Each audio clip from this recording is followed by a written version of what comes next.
I'm John Paleomylites, founder and managing director of BeatThatQuote. Probably just worth saying, I don't really consider myself as an internet icon. I guess any success that I've had has really been down to being a bit opportunistic and taking your chances when those opportunities come. I guess some of these things are going to resonate with some of you here. In terms of motivation for starting a business, yeah, when you're kind of sat there working for someone else and you kind of feel that your boss is an idiot and you can do things better than he can, I guess that's the biggest motivation. You're not entirely happy, you think you can do it better yourself.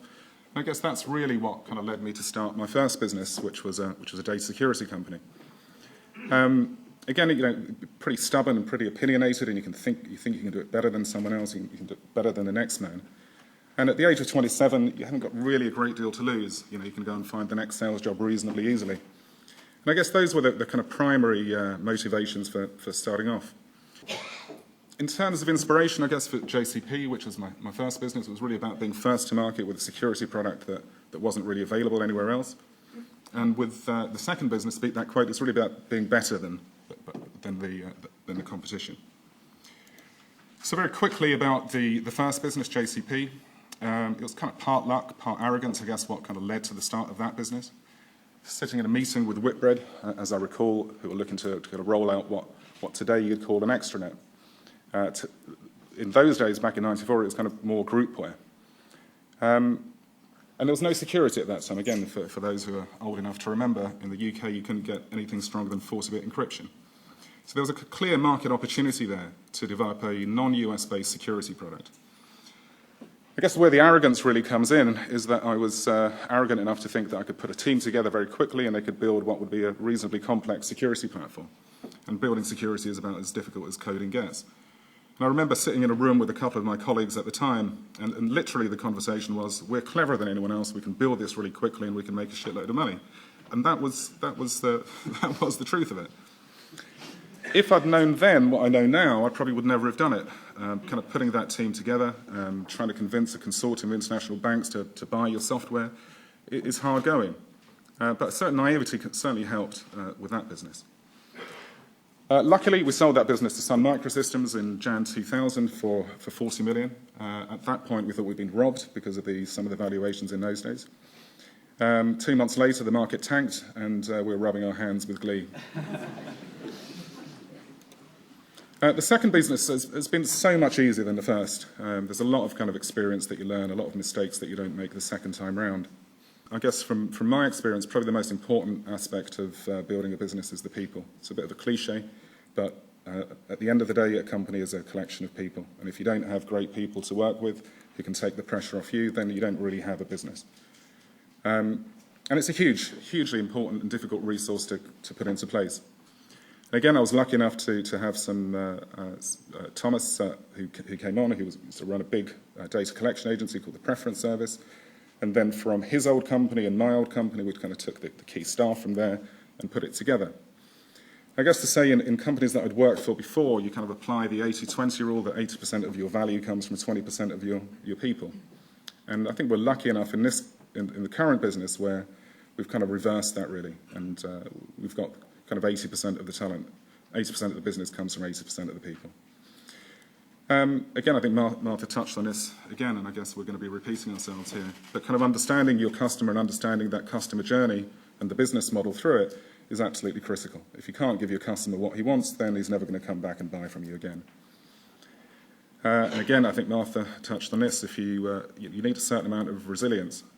If you don't believe in yourself that you're going to do it, and when things do go wrong, which inevitably they're going to, if you're not prepared to fight, you're never going to succeed. And kind of having that resilience and that kind of never say die attitude is absolutely critical.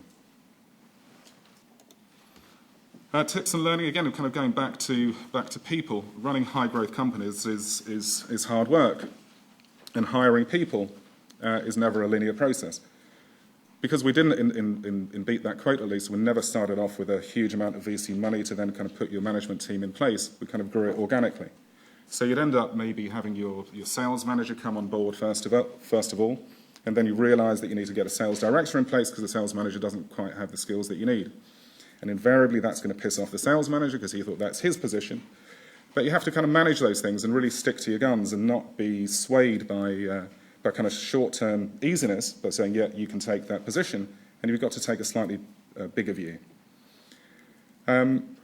Invariably, with people, you're going to get it wrong. And again, one of the key things there is not to live with the mistake, but to deal with it, and to deal with it as quickly as you can. And if you don't, you'll end up with a bunch of people who aren't delivering any value to your business.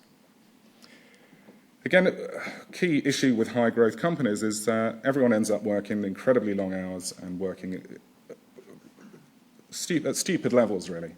And in the short term, that can work for you. But in the longer term, your kind of staff burn out and they start suffering. And if you don't manage that process reasonably effectively, then it becomes difficult and it becomes a strain on the company. I think milestones are quite a good way of managing your business. It's quite useful to kind of set a target. If you set a target, then people can see that target and they can meet that target. And if you kind of set that target too aggressively and you kind of achieve 80% of it, then 80% of a large number is good enough. And we found that that's been a very effective tool to kind of motivate people and to manage people to deliver value, very quickly. Where financial targets aren't the only targets that you can set. Setting the date for the launch of the website was a key milestone in this business. Signing the first big clients, winning awards was a great milestone for us. You can tell your staff that you've got the greatest business in the world, but until they see it and someone else tells them that it's the greatest business in the world, it kind of adds a huge amount of motivation and morale to them. Again, with this business, which isn't necessarily typical of most businesses, where you're kind of growing your business organically and you don't have that senior management team in place, it becomes very liberating and it becomes a lot easier for you once you've got those senior managers in and all of the kind of key management positions are filled. And certainly for me, that was a huge burden off my shoulders to get that management team in place. Rewarding your staff when you hit those milestones is another key attribute. If you don't do it, then the perception is that it's all going to be for the management team and not for them. So kind of small things like taking your staff away, kind of giving them little treats every now and again, given that, and hopefully the theme of this presentation, for me at least, is getting the right people. It's kind of rewarding those people, which in BeatThatQuote is done through share options and kind of building a culture in the company which makes people want to stay there, not just for the money, but because a lot of their social life revolves around the company. We were asked when putting these notes together to put some growth opportunities here. Obviously, none of you want to go into the price comparison market because we do that pretty well. A lot of people talk about Web 2.0, and I don't even know really what it is, and I'd kind of steer away from talking about that too much. Insofar as you kind of look at the business on its merits rather than kind of focusing in on a buzzword, really. And if the business has got legs and you think that it's going to grow and you can develop that, then that's the way to do it. You don't always need to look at the next technology or the next kind of internet revolution. There's always, and hopefully we kind of demonstrate that with BeatThatQuote. We took a business model that someone else had pioneered, and in our view at least, done that considerably better than the market leader. And doing that on the internet is reasonably straightforward. It's just not as difficult as you may think. And hopefully one of the things I can get across today with the kind of the opening introduction about not being an icon is that this isn't as difficult as you may think. What next for the business? Our business is pretty straightforward. Drive more traffic to the site will increase revenues, and we can do that by different marketing strategies, and add more products to the mix, where we can monetize each customer more effectively when they're on the site. Doing those two things is what drives our business forward. For me personally, I'm not one for huge long-term plans. They never work out as you expect. But what has worked out for me is being opportunistic, and that every time an opportunity arises, just take your chances with it and don't give up. Thank you very much.